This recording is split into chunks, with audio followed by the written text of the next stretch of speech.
Catastrophe in California. A Los Angeles disaster movie roars to life. Whoa! This was like an 80-mile-an-hour blowtorch. I came out and I saw a fireball. Do you know what you're gonna do now? How do I get to my house? Tonight, homes in ashes. Oh, God, it's gone. I hadn't cried until I got here. Lives in chaos.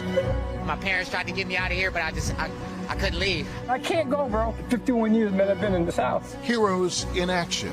You haven't slept? Not really. You got control on one, and then the winds pick up. The flames are still burning, and questions are burning too. Why is there no water in the hydrants, Governor? Is it going to be different next time? It has to be. What lies ahead? How do you come back from something like this? They come back one day at a time. LA's landscape changed forever. Its strength still stands. We are resilient. We'll find a way. We will rebuild, and we will rebuild together. Now, the very latest from the front lines. Fire and ash, devastation in LA. Good evening, I'm Lester Holt. Everywhere you look in fire-ravaged LA, scenes of apocalyptic destruction, as 6 different wildfires turn some of the most iconic neighborhoods in the world into moonscapes.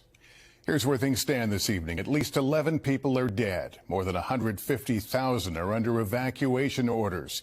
And some 10,000 buildings and structures have been burned to the ground. Tonight, stories of heartbreak, heroism, and also hope.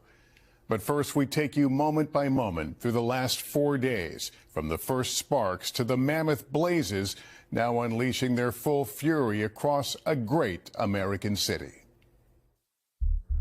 It all began 4 days ago when Los Angeles residents might have expected a typically beautiful Tuesday in their city. But that morning was different. Dry winds were blowing harder than almost anyone could remember. So around 10:30 a.m., when a small fire broke out along a bushy hillside near a state park, those winds quickly fanned the flames. LA firefighters got word on their internal radio channel. This has the potential for 200 plus acres in the next 20 minutes. We have a potential for structures being threatened in the next 20 minutes. The fire started to burn through one of the wealthiest and most beautiful neighborhoods in the country, the Pacific Palisades. I saw when the fire first started, so I rushed over here to pack my belongings, and I got the evacuation orders. Barely 2 hours after the fire broke out, residents began fleeing by car, but some got stuck in their tracks. The homeowners are saying they're unable to access any exit routes. There's fire on both sides of the roads. Amid the growing chaos, many abandoned their cars in the gridlocked traffic. Responding fire crews used a bulldozer to clear a path. Crucial minutes ticked by. By 4 p.m., the monstrous fire had gathered even more strength, devouring homes. I think over behind us on Enchanted Way, there's probably 4 homes that were lost. I could see from the roof, I could see a structure on fire, so. Firefighters tried to attack the flames with airdrops by helicopter as the winds kept driving the fire forward, toppling trees and severing power lines. The only thing I heard above that wind was the power lines popping. By 6:30 p.m. on Tuesday, the Palisades fire had already burned more than 1,200 acres and forced the evacuation of thousands. We were here not too long ago. California Governor Gavin Newsom declared a state of emergency. It's incredibly important that we heed the warnings, the calls, that we're not out of the woods by any stretch of the imagination. The governor was right. Just as he and his team were speaking, another fire had broken out in Altadena, a small foothill community to the east of the Palisades. Officials would name it the Eaton Fire, after a canyon near its origin. Which is your house? Yeah, this is our house. Backyard's on fire. I'm out of here. That new fire blew up rapidly in the darkness, expanding its scale, forcing the evacuation of this assisted living facility. You'll see the people on stretchers and just the effort, the very rapid effort to try to get these people out of harm's way. As the night wore on, the hurricane-force winds reached upwards of 75, even 100 miles per hour. making it unsafe for those helicopters to fly. We're trying to surround the fire, break it up into different divisions so geographically we can orchestrate an effective attack on it. On Wednesday morning, plumes of smoke rose out of the canyons and blotted out the sun. The Palisades fire had continued its march west, scorching 5,000 acres in its path. You can see these coastal beachfront homes just erupting in flames. An estimated 1,000 structures had been razed by the fire. Cars, schools, churches, communities gone. It's devastating. It is apocalyptic. This does not feel real. Good morning. Thank you. At a morning press conference, the Los Angeles County Fire Chief Anthony Marrone didn't mince his words. The fire is growing. We have no percentage of containment. And 40 miles away, there were the first reports of deaths from that Eaton fire. Unfortunately, we have 2 reported fatalities. Tens of thousands of people remained under mandatory evacuation orders. And yet we found people returning to see what the fire had spared and what it had not. Is this your home? Yes. I'm so sorry. How long were you here? My entire life. Yeah, I'm kind of in shock right now. Just watching this house burn down here too. Armed with garden hoses and buckets, people whose homes were miraculously untouched threw water onto smoldering roofs and yards. In Altadena, KNBC reporter Michelle Vallis watched the neighbors rush to help a man hold back the flames, the monster winds fueling a sudden roll of fire. These neighbors desperately try to keep their home from catching fire. And then rescue came. Here they come! We're gonna help you! More than 7,000 firefighters and emergency personnel had been deployed across the region since the fires began, saving who and what they could. Fighting walls of fire, often on foot, and sometimes running low on water. Out of every fire hydrant you've seen, what have you found? Right now, we're finding most of them are down or low pressure. Help was on the way. Fire trucks hit the road from neighboring states. But the fires didn't wait. Oh my God. Runyon Canyon is on fire. A new fire took hold in the Hollywood Hills. Officials dubbed it the Sunset Fire and ordered people to evacuate. There was panic and gridlock on Sunset Boulevard as the fire pressed close to the Hollywood Bowl. And then a sound of hope people didn't know they'd been waiting for. Choppers in the air. Here, at least the winds had died down, giving firefighters a fighting chance. In fact, as the sun rose Thursday over Los Angeles, the winds remained calmer. CAL FIRE's Chief Brent Pasqua. So this morning is a night and day difference from the last 2 days. I believe if it stays like this, we can actually turn a corner on these fires. Firefighters were making significant headway on the Sunset Fire in the Hollywood Hills, and officials lifted evacuation orders there. As they gathered with reporters, they revealed how much had been lost so far in places like Altadena. The Eaton fire remains estimated to be 10,600 acres, and we have 0% containment. I have 5 friends who have lost their homes, 2 who've lost their entire block. Closer to the coast, the Palisades fire burned more than 17,000 acres. The air was so toxic, schools throughout the region were closed. Life here is unrecognizable. We can smell all of the chemicals and things that were inside these properties that were burning. It's just complete devastation, but home after home after home destroyed. Early in the afternoon, television viewers witnessed a new disaster in the making. Flames from the Eaton fire were lapping at the edges of the iconic Mount Wilson Observatory. It's also a vital communications link, housing broadcast towers for the entire Los Angeles area. A KNBC engineer was inside that building, offering a lesson in competence and cool-headedness. We've been preparing for this for a couple days now. We're in a good place up here. We've got a lot of assets that rolled in early this morning in preparation for what's happening now. Hours later, the fire had retreated. Late Thursday, authorities imposed a curfew on the two largest evacuation zones to prevent looting and called in the California National Guard to assist. But fire, of course, remained the biggest threat. And sure enough, another one broke out, the Kenneth Fire in Bell Canyon. Evacuation orders went out. We keep seeing these fires pop up in different places. If you're told to evacuate, then get the hell out. By this morning, the death toll had climbed to 10 people. And tonight, the cause of all these fires remains under investigation. As Los Angeles neighborhoods continue to burn, people are bracing for whatever may come next. I don't know how we recover, but I do know that we will rebuild, and we're going to rebuild together. When we come back, residents of the hard-hit Palisades return home to a surreal scene.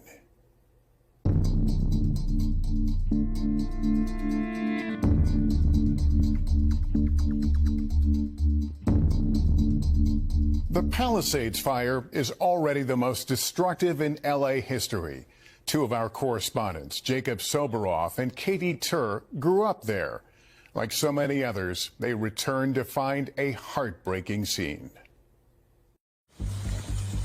Pacific Palisades, a Los Angeles neighborhood 20 miles west of downtown, is the epicenter of this week's disaster. More than 5,000 homes and structures destroyed. About 20,000 acres razed by the flames, and nearly 40,000 people ordered to flee for their lives. I grew up in Pacific Palisades, and I've never seen anything like this. The whole town was gone as we knew it. This is the Palisades Public Library. It's still on fire. I brought my kids here, I don't know, in the last 4 or 5 months. With their library cards, they check books out of here. Look at the fire still burning in the roof. Then I drove along the world-famous Sunset Boulevard. To me, Sunset Boulevard is the heart of my community. There's not a single house left standing here. What do you do? What do they do? There's just never, ever, ever been anything like this. One of my best friends grew up here in the Palisades, too. MSNBC anchor Katie Tur. Here she is as a kid in the neighborhood. A heavy hitter, getting a jump on her career. We drove through streets filled with so many of our childhood memories and dreams. Growing up, we had fires too. Did you ever evacuate? No, we never evacuated. And that's what's crazy. It's like everybody thought in the event of a natural disaster, this area is untouchable. They just thought fire would be contained before it ever got down here. Thankfully, it mostly was until now. And this is the most densely packed area in the Palisades. Not a single house is left here. If I was going home, I'd make a left on this street. Why don't we go there? Was that your front door? Yeah, and this was the living room. We put a Christmas tree in this corner right here. And behind that was a bathroom that my dad set up a dark room for me in because I loved photography. Our nostalgia was short-lived. There's too much real misery here. Too many lives upended. We just moved in 2 days before the fire. Do you know what you're going to do now? What were you able to get when you left? Nothing. Because you thought there's no way, right? I was working really hard. I'm a couples therapist, and I was like working. I didn't know, and I came out and I saw a fireball, and I had to get out immediately. Oh my God. I grabbed, this is everything. I grabbed one painting. Today I met Tanner Schaff. Tanner is from Minnesota, but happened to be visiting a friend when the flames engulfed the neighborhood. And then the house. How are you doing? I mean, I think it's not an exaggeration to say you barely made it out alive. I'm doing well. It was a bit overwhelming. They fought the fire, but it was hopeless. I'm a professional storm chaser. I have friends that firefight and give me a lot of knowledge, and I've been around some fires before, but nothing like this. Pretty much every house here got taken out. I remember hearing you talk about the trees on fire. You could see the trees on fire. The thoughts that were going through your head at that moment when you realized we got to save our lives. Yeah. What was it like? Just a sense of defeat. They found themselves in an inferno. Everything's on fire around us. You know, we're getting in this car, we're going down the street. It's thick, you can hardly see, and there was just kind of this just sombering feel in the car. You can't describe it. Just nearby, Cafe Vita used to be at the heart of the community. Now it's a pile of charred rubble. Oh my God. Look at this. This is just hard to believe, hijo. Albie Fuentes has worked in Pacific Palisades for 34 years. I've known him almost as long. What was it about this place that made it so special and made it so popular? The enormous effort to make it like a second home, you know, for everybody. What does it feel like to be here? I have to cry so much, hijo. I have cried so much on these last days. It's so hard. It's so hard. It's so hard. What are you gonna do, Albie? Right now, as for many people suffering this tragedy, our immediate future is uncertain. I don't know. When you cover these things, you always hear people talk about, I can't imagine it happening, you know, to me, and this hasn't happened to me. But I look around the town, the neighborhood, the place that I grew up in. I talk to my friends who I spend so much time with on these streets, and it's hard to imagine what comes next and what happens next. As the fire continues to eat away communities, you hardly dare think about the future. CAL FIRE Deputy Director Nick Schuler. In my 26 years, this could be one of the top, most devastating fires I've seen. What happens in a situation like this where the high school's destroyed, you got churches destroyed, you got the 2 supermarkets in the community destroyed? How do you come back from something like this? They come back one day at a time. I know it's hard for everybody, but let's keep our praise and let's keep our hopes and let's be together. When we return, how residents of a unique community in LA are dealing with traumatizing loss while holding tight to what they do have left, one another.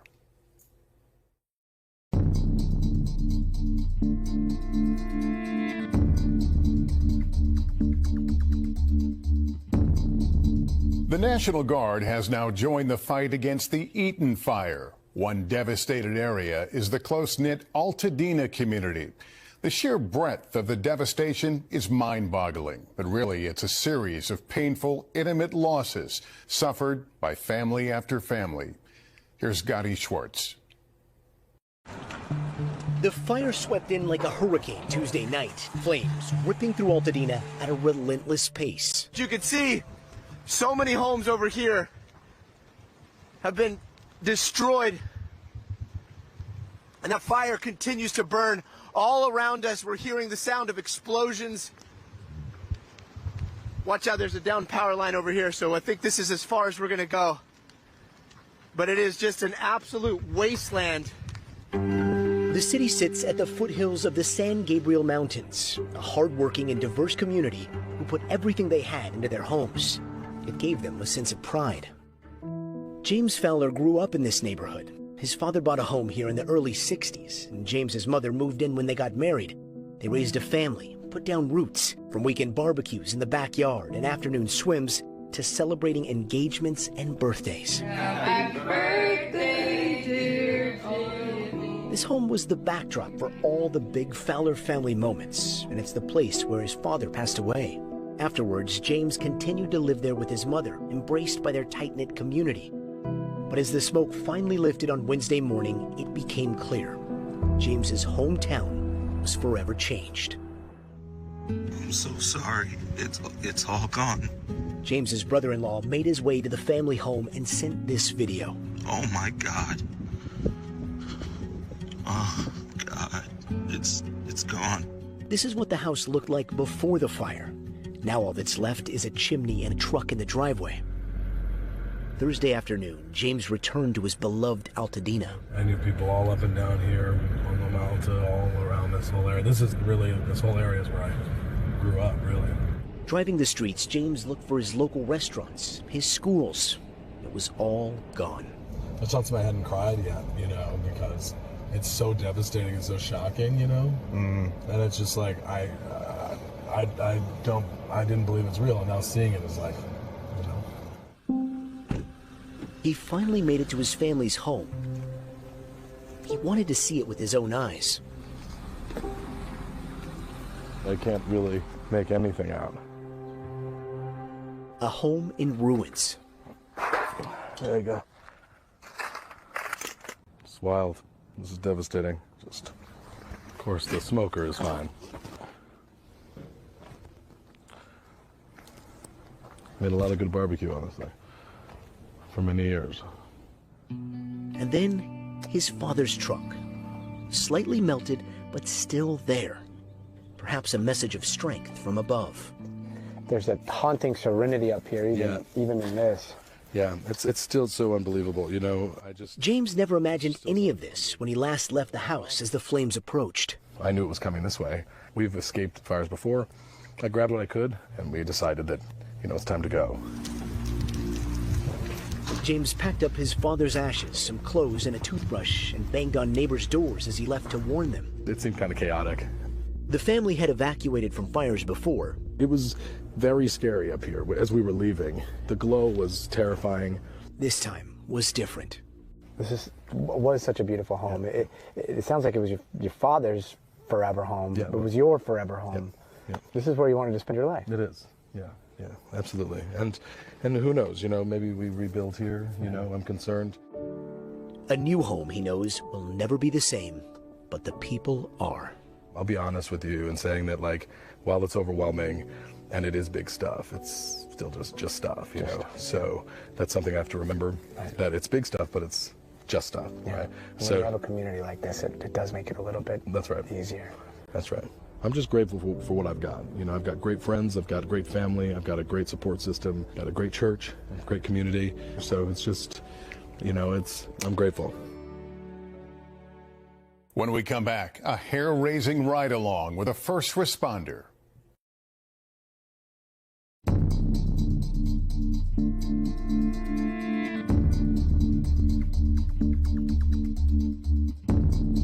For the 8,000 or so first responders on the ground in L.A., grueling doesn't begin to cover what they're going through. Firefighters are facing endless shifts as they battle this once-in-a-generation event. Tom Yamas rode along with a fire captain for whom the mission feels both impossible and emotional. Bring the engine right here. It's been a 4-day nightmare for firefighters in Southern California.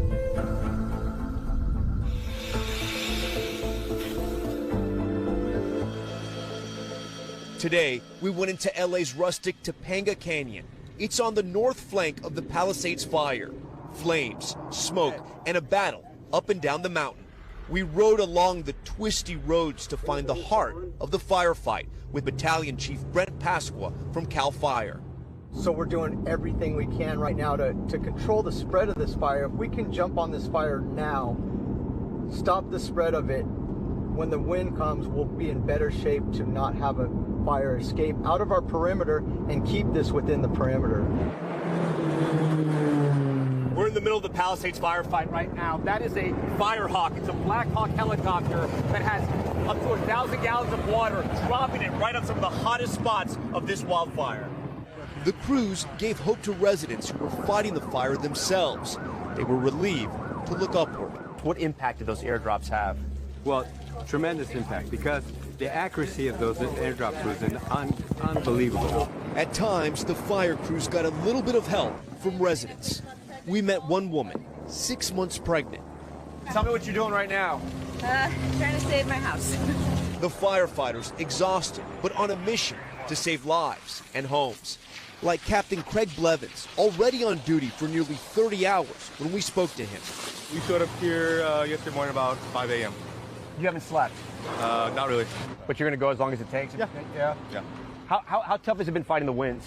Yeah, you can't really beat the winds.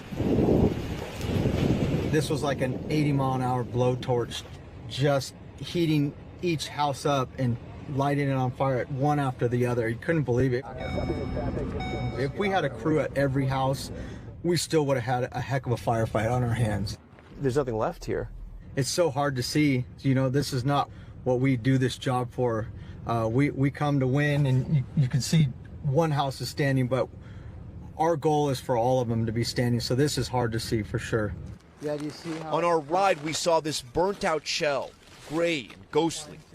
Hard to believe this was actually someone's home. Luckily, the tree is still standing, But it belonged to Greg and Jennifer Champion and their 3 daughters. They were waiting at a checkpoint, but weren't allowed to get in to see their home of 2 years. But CAL FIRE Battalion Chief Pasqua brought us there so we could report back. I wanted to find something for them, maybe a photo or a toy, anything to bring back to the family to say this survived, but there's nothing. The only thing I can find is this right here. It's some type of decoration. Maybe it was here in the living room. It's a ring of shells. I hope it means something to them. I'm going to give it to them. I tried to see if there's anything I could grab. This is the only thing I found. I don't know if it means anything. Oh, yeah, I actually do really love this. The memento brought memories and then tears. I do love it. No, thank you so much. Little treasures. This family was grateful to be alive and grateful to the firefighters who tried to save their neighborhood. Along with the wind and flames, something else is flying in L.A. Questions. This city has seen fires before, so why is this time so much worse? And what can be done to stop it from happening again? Here's Josh Mankiewicz. If you live in Southern California, you expect the wind to blow. You do not expect it to bring death. So what went wrong this time? The answer is just about everything. We had 80 to 100 mile per hour gusts. Those are hurricane force winds. NBC meteorologist Dylan Dreyer was in Los Angeles and witnessed the devastation firsthand. This is all that's left of this school. There hasn't been significant rain since October, so everything is bone dry. All it takes is a spark. Wildfires are often best fought from above. That didn't work as well this time. Pomona College professor Char Miller is an expert on wildfires. When the winds are at 40 miles an hour, they cannot fly into these canyons, fly over these areas. Now double that airspeed to 80, and you'll understand the dilemma they faced. Often that wind overwhelmed the work of the fire department's boots on the ground. As a fire boss once told me, when the wind is 10 miles an hour, I'm a firefighter. When it's 30 miles an hour, I'm an observer. It was during that first night that water ran short in some areas because firefighters had used so much of it. This hydrant has no water in it. What is going on with the water situation? We have had some issues with water. If you stick enough straws into a glass of water, it's going to empty faster. Even if you turn every fire hydrant on, the more water you're running, the less pressure you have. And without that water pressure, how do you get it strong enough from the hoses to put out these fires? Some people in LA wanted more than explanations, like this resident who confronted California Governor Gavin Newsom. What are you going to do with the president right now? We're getting the resources to help rebuild. We're getting the resources. Why is there no water in the hydrants, Governor? That's all literally. Is it going to be different next time? It has to be. This afternoon, Governor Newsom asked for an independent investigation into the loss of water pressure. Stories online linked the destruction to cuts in the LA Fire Department's budget. The full picture is a little more complex. At a time when cities everywhere are prioritizing police funding, LA's fire chief argued to the mayor that less money for overtime impacted the department's ability to provide service. There were no reductions that were made that would have impacted the situation that we were dealing with over the last couple of days. For some, the truth was simpler and also tougher to hear. Firefighters and first responders were simply outmatched.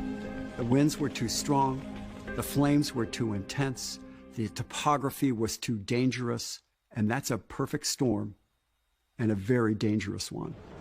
Professor Miller says today's crisis and tomorrow's will require a big discussion and some decisive action from our political leaders. These fires are getting bigger, and we need resources to be able to fight them to sustain life in this region. There's no question that in the years to come, millions will remain in harm's way, either by choice or necessity. Professor Miller says there are ways to make communities safer and more resilient. It won't be easy. It will take political consensus, long-term commitments, and significant investment. The stakes could not be higher. We've got capital that can be invested in it, but if the Southern California can't fix this problem, it's not fixable. Then it means that California is not livable. Coming up, despite the horror and tragedy, there are glimmers of good news tonight, stories of bravery and ingenuity. When we come back.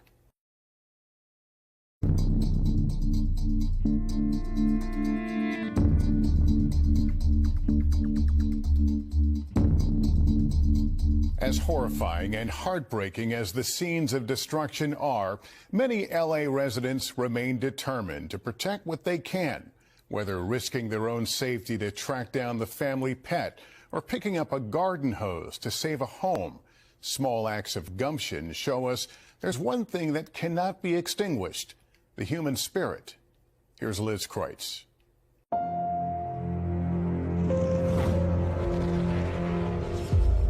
The scenes of destruction and devastation across Los Angeles over the last 4 days and nights are almost too much to comprehend.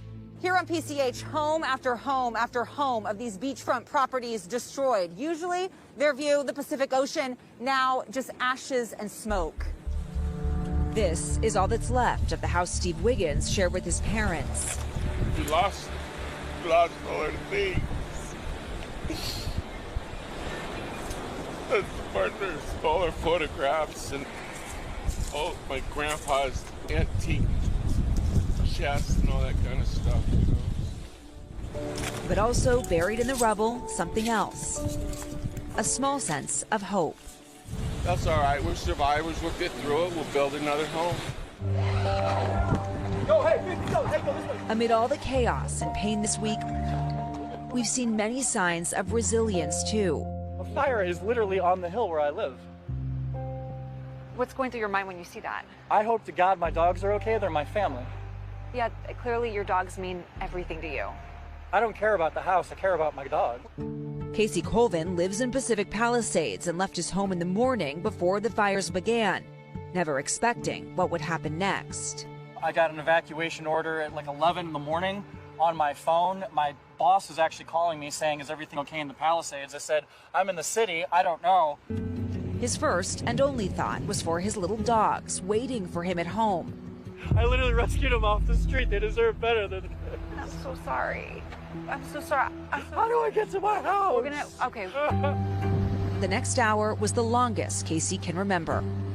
He just came to me, though, and said that the first responders who saw him went to his home and checked on his dogs. Moments later. You got the dog? Yeah, this is my daughter. The behavioral dog, he ran out of the house, though. Do you know where the other one is? No, I have an air tag on him, but it doesn't seem to be working. Oh. Here's the other leash. Oh, what's her name or his name? Tika, Tika, Tika. Casey is hopeful his other dog will also be home soon. On the other side of town, as the fires raged, Abraham Kevorkian took a huge risk. But the next day, he had a huge reward. My driveway, they're coming. The embers are all coming. What happened? That you basically were the last man standing on the street? Right now, it seems like I'm the last man standing in the street. Abraham and his wife went to sleep with the fire in the mountains, far away. But then, when we woke up, I see a big blaze of red right there where the school area is, right? You can see the school now because there's no homes left. It was time to go. We started packing up. I packed all the stuff in the car, and I told her, go ahead and take off. I'll follow you. But Abraham didn't follow his wife. Whatever I can get water on, I'm doing it. Abraham says he never got an evacuation notice, but when he saw the house across the street in flames, he decided to stay. even though firefighters urged him to leave.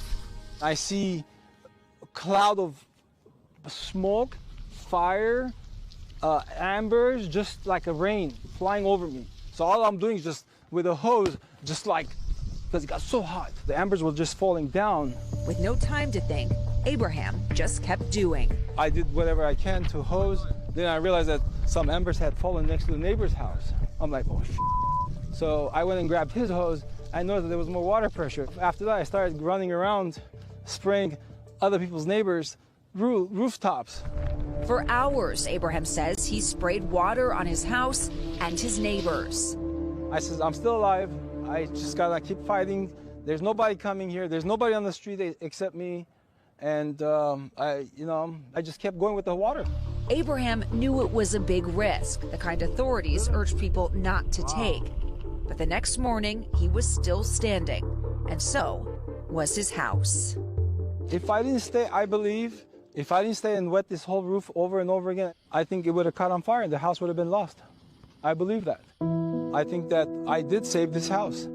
If I had more water, I think I would have done more. I would have helped everybody that I can in my power. Why not? What is your hope for this community? I'll come back and rebuild it. Oh yeah, don't give up. Don't just walk away. You know, sometimes we have to start all over again. When we come back, Keith Morrison, longtime Angelino, with his thoughts on what's next for L.A., a remarkable, some say impossible city.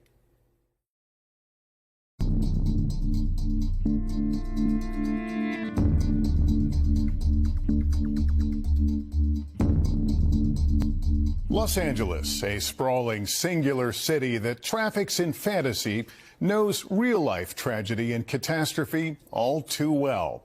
L.A. also knows how to battle back. How does it keep beating the odds? As Keith Morrison tells us, it has more than movie magic.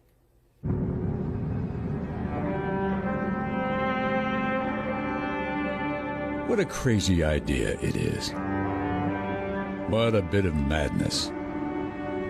This vast, sprawling city, collection of cities, on an earthquake-prone, drought-prone, fire-prone desert by the sea. What were we thinking? Even the water. Water to drink. Water to water. Water to fight the fires. Imported from somewhere else. Like the people. And yes, it is glorious and inspired, and has given the whole world 100 years of drama and joy and laughter. Its names and faces known and loved and loathed by humans everywhere. Can I help you load the chairs in? And every once in a while, it is just impossible. I'm trying to find my dad. Which is how living in L.A. feels to a lot of people just now. Impossible and terrifying. The flames were just kind of leaping right over us. This one, many fires at once, is perhaps the worst of them. But there are so many, many stories in the history of this great benighted city. There has been so much loss. Fire has jumped Mulholland at the crest of the Santa Monica. It's headed toward Bel Air.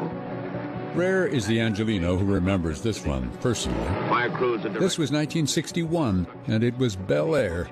This one destroyed 484 homes, chewed through 6,000 acres of prime real estate.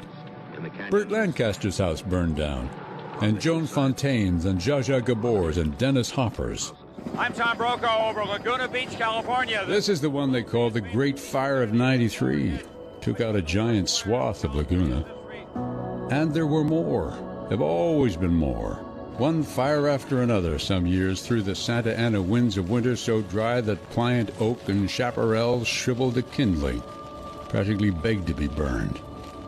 How often have bits of Malibu gone down in flames to take multi-million-dollar mansions with them? Are we keeping track of the fires and the droughts and the floods and the earthquakes and the gridlock and housing prices that are clearly insane? And still we come here. Because there is something about Los Angeles, this siren of a city by the sea, that pulls us in and makes us stay even if we tell ourselves we probably shouldn't. Will it be different this time? Now that it's worse, much worse. That Great Fire of '93 took out something like 700 houses. This time, 31 years later, more than 10,000 homes have been lost. We'll argue, of course, about mitigation practices, about what we should have done, and about climate change for sure. Is that what made this one so big, so bad? But here is an easy prediction. Though it will be very difficult, it will all be rebuilt. And most of us will stay. And more will come to this great mess of a city, even if, at the moment, it feels like the end of the world. Thanks, Keith, for reminding us of the strange power of that captivating city, one that keeps so many of us coming back in good times and sometimes even bad. You can continue to follow the story with live updates on NBCNews.com and the NBC News app, and we'll have much more tomorrow on Today and NBC Nightly News. Your local news is next. I'm Lester Holt. For all of us at NBC News, good night.